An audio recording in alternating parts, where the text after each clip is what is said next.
Huzaro Rocket 4.0, czyli klawiatura mechaniczna od marki, która kojarzy nam się głównie z wygodnymi fotelami dla graczy, ale w swojej ofercie mają także inne ciekawe gadżety. Ja miałem okazję przetestować klawiaturę mechaniczną. Dokładne i aktualne ceny w każdej chwili są do sprawdzenia w linkach w opisie filmu. Na wstępie zachęcam do subskrybowania kanału. U mnie już ponad 2700 filmów i ciągle powstają nowe, tak więc naprawdę warto. A tymczasem zapraszam do oglądania. Zaczynamy!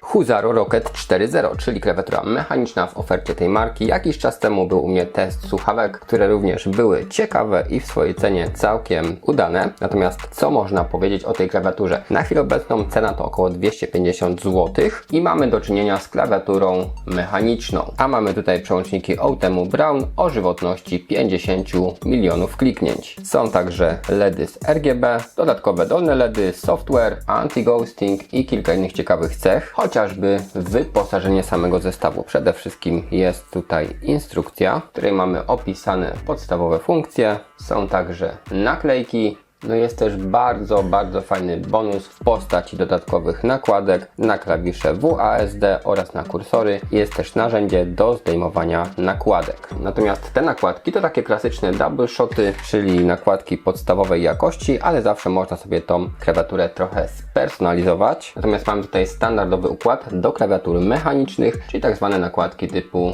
Cherry MX. I co nam ta informacja mówi? To, że można tą klawiaturę tuningować jakimiś puddingami czy innymi nakładkami, jakie byście chcieli. No i patrząc po kolei, mamy przewód o długości 1,80 m, który w klawiaturze trzyma się dość dobrze, natomiast mamy tylko gumową izolację. Nie mamy takiego gamingowego oplotu, ale jest za to pasek do spięcia nadmiaru tego przewodu, pozłacany wtyk USB. Tak wygląda układ samej klawiatury, czyli mamy tutaj ergonomiczne ułożenie poszczególnych rzędów. Jak widzicie, sama klawiatura też ma taki dość ciekawy kształt, jest tutaj trochę pościnana. Tutaj mamy dodatkowe LEDy w sekcji powiedzmy podpórkowej, ponieważ jeśli chodzi o podpórkę pod nadgarstki, no to ta klawiatura powiedzmy, że mają zintegrowaną, natomiast jak dla mnie to jest to osobiście zbyt małe, żeby tutaj dłonie spoczęły, ale zawsze do klawiatur, jakbyście naprawdę potrzebowali podpórkę, to można dokupić osobno. Kilku producentów ma takie właśnie rzeczy. Na klawiaturze logo Huzaro, natomiast sama obudowa jest wykonana z plastiku. Co do czcionki,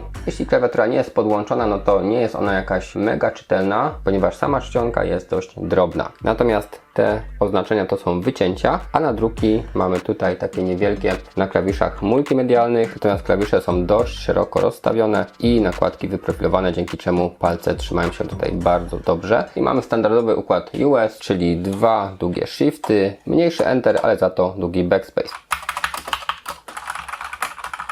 I tak klikają przełączniki Brown. Są to przełączniki dotykowe, podobnie jak przełączniki typu Blue, natomiast tutaj nie ma kliku, a jest aktywacja z wyczuwalnym przyhaczeniem, czyli po prostu czujemy taki mały zgrzycik, można to nazwać, ponieważ Blue jest to konkretny klik, a tutaj jest to troszkę bardziej ciche niż w przypadku przełączników typu Blue. Oczywiście guściki co do przełączników mechanicznych bywają różne. Jeśli lubicie browny, to tym bardziej tutaj ta klawiatura myślę, że zgarnia plusa. Jeszcze rzut oka, co mamy od spodu. Mamy kilka gumek, które zabezpieczają przed przesuwaniem się, a podwyższenia mamy jednostopniowe, ale też gumowane. Tak więc jak najbardziej ok.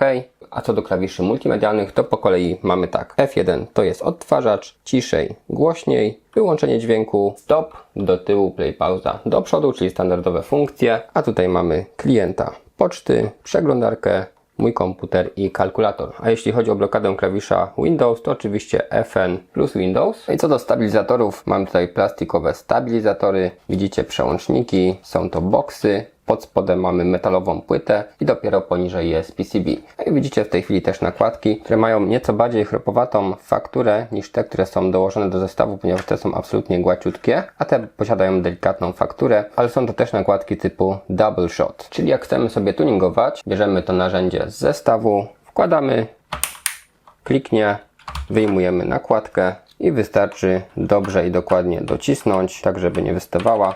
I mamy stuningowaną na wersję w czerwieni. Dobrze, wymieniłem w międzyczasie całą sekcję. Zakładamy z powrotem nakładki i sprawdzimy, jak jest ze sztywnością tej klawiatury, ponieważ to też jest naprawdę istotna sprawa. A jako, że mamy metalową płytę w środku, jak widzieliśmy, no to jestem dość dobrej myśli, ale czy faktycznie, no to już sprawdzamy. Klawiatura na podwyższeniach, nawet na podwyższeniach ona się bardzo mało ugina, nawet środkiem, a jak złożymy, to mamy naprawdę jedną z najbardziej zwartych i sztywnych konstrukcji ostatnich czasów. Tym bardziej, że nie jest to klawiatura za 350 czy 400 zł. No i jest plastikowa obudowa, a mimo tego ta metalowa płyta wewnątrz powoduje, że klawiatura jest naprawdę sztywna. Rzućmy jeszcze okiem na LEDy i przejdziemy do dalszej części recenzji. Tak więc podłączam klawiaturę, żeby zmieniać tak kolory, jak i efekty. Natomiast co jest tutaj cechą tej klawiatury, jak pewnie już widzicie, że to światło nie jest jakieś specjalnie mocne. To jest taka funkcja bardziej ozdobna. Sprawdźmy jeszcze w ciemnym pomieszczeniu. Wyłączam światełka. I właśnie tak to wygląda. W niektórych klawiaturach mamy mega dużo światła, także pomiędzy tymi klawiszami. Tutaj jest to wszystko takie bardziej stonowane. Same oznaczenia co prawda są widoczne, więc to co najważniejsze dobrze widać. Natomiast pod względem ilości generowanego światła, no to jest tutaj tak umiarkowanie. Klawiatura nie może robić jako lampka nocna, jak to niektóre inne klawiatury, które tak jasno świecą, że można przy nich praktycznie książkę czytać. No to tutaj jest to takie bardziej stonowane. I zaznaczam, że nie jest to ani zaleta, ani wada. Jest to po prostu cecha. Jedne klawiatury świecą tak, drugie inaczej, a nasze gusta oczywiście bywają różne, tak więc generalnie jest czytelnie, wystarczająco jasno, ale nie jakoś przesadnie. I jeszcze jak widzicie z tej perspektywy mamy tutaj pasek LEDowy, który też świeci, no i właśnie te LEDy są też tutaj po bokach, tak troszeczkę to zakręca, tak samo z drugiej strony, więc funkcja ozdobna też jest naprawdę bardzo fajna. No i przechodzimy do części testowej. Sprawdźmy anti-ghosting. Sama reakcja klawisza niezwykle szybka, a ilość kombinacji, no zobaczcie, możemy wciskać tutaj dowolną ilość klawiszy jednocześnie i co ważne, te wszystkie kombinacje wchodzą nam bezkonfliktowo, czyli jak to powinno być w porządnym mechaniku. No i do tych przełączników Brown da się przyzwyczaić, całkiem sympatycznie się z nich korzysta, chociaż ja generalnie jak już to wolę albo Blue, albo zupełne przeciwieństwo, czyli przełączniki liniowe, a dokładnie to Redy. Natomiast anti-ghosting działa jak trzeba. Teraz spójrzcie sobie na software. Mamy tutaj kilka profili po bokach, możemy się przełączać pomiędzy różnymi ustawieniami. Mamy zakładkę Key, gdzie możemy sobie konfigurować poszczególne klawisze, czyli mamy opcje multimedialne albo też makra. Jeśli nagramy sobie makro, czyli naszą własną kombinację klawiszy, to możemy ją potem sobie przypisać pod jakiś klawisz. Mamy też dodatkowe opcje, że makro po przyciśnięciu włącza się raz, albo makro jest odtwarzane w pętli, dopóki nie wciśniemy ponownie, albo opcja, dopóki nie puścimy tego klawisza. Tak więc mamy kilka możliwości do wyboru. Mamy zakładkę Backlight na samym dole. I to jest nic innego jak konfiguracja tych LEDów dolnych, czyli w tej chwili mamy neon. Możemy sobie ustawić statyk, na przykład weźmy sobie kolor różowy, czemu nie? Klikamy i mamy róż. Możemy tutaj regulować wtedy także jasność oraz prędkość efektu, czyli na przykład włączymy breathe na taki kolorek, cyk. Tak więc dolny pasek możemy sobie konfigurować osobno. Na zakładka kolor to są już właściwe LEDy, gdzie możemy konfigurować prędkość, jasność, a także bardzo często kierunek, czyli przełączamy sobie, żeby w drugą stronę latało, cyk i jest w drugą stronę. No i mamy Effects i Painting. W Effects mamy po kolei właśnie to, co widzicie, czyli Wave, taki środkowy efekt. Static to jest stałe, za każdym razem trzeba sobie kliknąć. Mamy też tutaj static w wersji kilku kolorów po prostu po kolei, więc też można tym sobie zarządzać. Breathe, czyli oddychanie. Również może być to kilka kolorów w pętli albo jeden. Fade, czyli efekt, który wygląda mniej więcej w ten sposób. To jest taki wężyk. Efekt Getting Off. Jest jeden z efektów reaktywnych. Pojedyncze klawisze. Efekt Little Stars. To jest coś takiego. Laser, czyli reaktywne liniowe. Wave mieliśmy na początku. Neon, czyli takie bardzo ładne przenikanie się kolorów. Też bardzo przyjemny efekt. Jeden z moich ulubionych. Efekt Raindrop. To jest coś w tym stylu. I zbliżając się do końca mamy jeszcze Ripple, czyli efekt reaktywny, który działa jak taka eksplozja. Efekt Wave 2, czyli schodzące się do środka.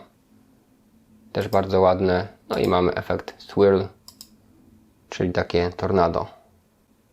A co robi zakładka Painting? Jest to nic innego jak wybór jednego z 5 profili, gdzie po prostu mamy dostęp do palety kolorów, wybieramy sobie kolor i malujemy klawisze. Mamy do wyboru prędkość, jeśli jest efekt, a także efekt stały, oddychanie albo neon. I możemy sobie dość mocno pokombinować. Jak widzicie, w tym momencie udało mi się włączyć efekt oddychania na dosłownie pojedynczym klawiszu, plus klawisze od 1 do 5. Mamy właśnie te 5 swoich profili, więc mamy też jakby co skrót z poziomu klawiatury. Tak więc LEDy tej klawiatury są całkiem przyjemne. No i widzicie przy okazji też, jak to wygląda w przypadku założonych tych czerwonych nakładek. Bardziej rzucają się w oczy, jeśli mamy ciemno, ale jeszcze nie tak zupełnie. Natomiast w kompletnych ciemnościach, jak widzicie, prawie że nie ma różnicy. Czas na kilka zdań podsumowania. Jest to funkcjonalna klawiatura mechaniczna o przyjemnie działających przełącznikach typu Braun i dość fajnym software'ze. Mamy także dodatkowe LEDy na podpórce, natomiast jest to bardziej taki bajer. No i ta podpórka pod nadgarstki niby zintegrowana, a z drugiej strony moim zdaniem po prostu za mała, za krótka. Jeśli bym potrzebował podpórki, i tak bym musiał sobie zewnętrzną dokupić, ale można powiedzieć, że idealnych produktów po prostu nie ma. Zawsze coś mogłoby być troszkę inaczej, zresztą to jest kwestia indywidualna. I pamiętajcie, że dokładne i aktualne ceny zawsze do sprawdzenia w linkach w opisie filmu, wystarczy kliknąć, więc warto to zrobić i będziecie widzieć listę sklepów, oferty od najtańszej do najwyższych cen. Jeśli film się spodobał, a myślę, że tak było, to warto zostawić łapkę w górę i koniecznie zasubskrybować kanał, jeśli jeszcze tego nie robicie. Natomiast zapraszam do aktywności w komentarzach, napiszcie, czy ta klawiatura zrobiła na Was dobre wrażenie, czy może jednak nie. Pozdrawiam moich stałych widzów, na dzisiaj to wszystko, trzymajcie się.